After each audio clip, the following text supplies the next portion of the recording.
கர்த்தருக்குள் பிரியமான சகோதர சகோதரிகளே, இந்த நாளில் கூட இந்த நாளுடைய வசனத்தை நம்ம பார்க்க இருக்கிறோம். ஆதியாகமம் 26ஆம் அதிகாரம் 3ஆம் வசனத்திலே, இந்த தேசத்திலே வாசம் பண்ண நான் உன்னோட கூட இருந்து உன்னை ஆசீர்வதிப்பேன். நான் உனக்கு உன் சந்ததிக்கும் இந்த தேசங்கள் யாவையும் தந்து உன் தகப்பனாகிய ஆபிரகாமுக்கு நான் இட்ட ஆணையை நிறைவேற்றுவேன். அல்லேலூயா, அல்லேலூயா.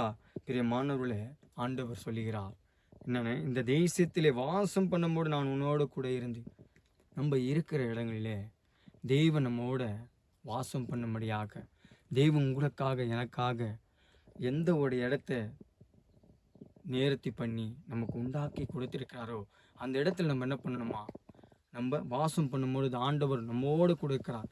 இந்த இடத்துல, இந்த ஸ்டேட்டில், இந்த கண்ட்ரியில் நான் இருக்கிறேனே, எனக்கு யாரும் துணையே இல்லையே அப்படின்னு சொல்லிட்டு நீங்கள் நினைக்கலாம். ஆனால் ஆண்டவராக இயேசு கிறிஸ்து சொல்லுகிறார், நான் உன்னோட கூட இருக்கிறேன். அல்லேலூயா, நான் உன்னோட கூட இருக்கிறேன். நீ எந்த ஸ்தலமாக இருக்கலாம், எந்த பிரச்சனையான ஒரு இடத்துலையும் ஆண்டவர் உன்னை வைத்திருக்கிறார் என்றால் ஆண்டவருடைய திட்டத்தை நிறைவேற்றுவார். அந்த இடத்துல உங்களை ஆசீர்வதிப்பார். பிரச்சனைகள், போராட்டங்கள் இருக்கிற இடத்துல நான் ஏன் இப்படி இருக்கணும் அப்படின்னு நீங்கள் நினைக்கலாம். ஆனால் ஆண்டவர் இந்த வில்லேஜில், இந்த ஸ்டேட்டில், இந்த கண்ட்ரியில் ஆண்டவர் உங்களை வைத்திருக்கிறார் என்றால், உங்களை குடும்பத்தை வைத்திருக்கிறார் என்றால், ஆண்டவர் இருக்கிற இடங்களிலே உங்களை ஆசீர்வாதமாய் வைக்க திட்டம் செய்திருக்கிறார்.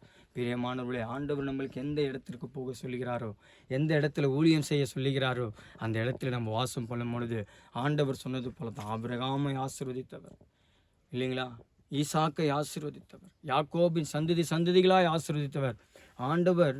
நம்முடைய தகப்பனாருக்கு ஆபிரகாமுக்கு சொன்னது போலத்தான் ஆண்டவர் நம்ம எந்த ஸ்தலத்தில் இருந்தாலும் அந்த ஸ்தலத்தில், நம்ம அந்த இடத்துல நம்மளை ஆசீர்வதிக்கிறவரார். இந்த காலை வழியில் இதை பார்த்து கொண்டிருக்கிற நீங்கள் இந்த வசனத்தை வைத்து செபிங்க. ஆண்டவரே, நான் இந்த பட்டணத்தில் நீர் எதற்காக வைத்திருக்கிறீர், இந்த கிராமத்தில் எதற்காக வைத்திருக்கிறீர், இந்த ஸ்டேட்டில் எதற்காக எங்களை வைத்திருக்கிறீர், இந்த கண்ட்ரியில் எதற்காக எங்களை வைத்திருக்கிறீர்.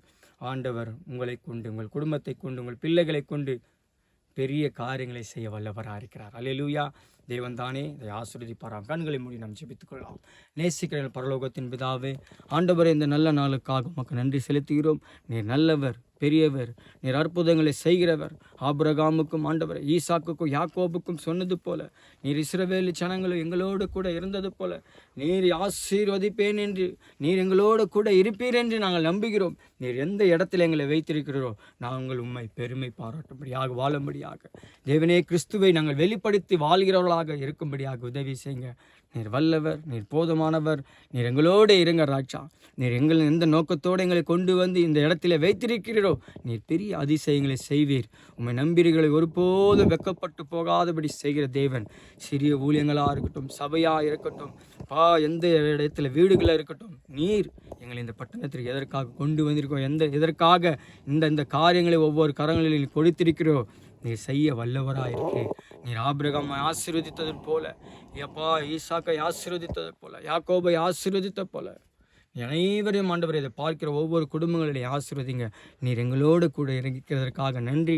நீர் தொடர்ந்து எங்கள் பிள்ளைகளையும் எங்கள் குடும்பங்களையும் இதை பார்த்து கொண்டிருக்க ஒவ்வொருவரையும் நீர் ஆசீர்வதிப்பாக. இந்த நாளுக்குள்ள ஆசீர்வாதத்தை நீர் எங்களோடு கூட இருந்த வழி நடத்துங்க.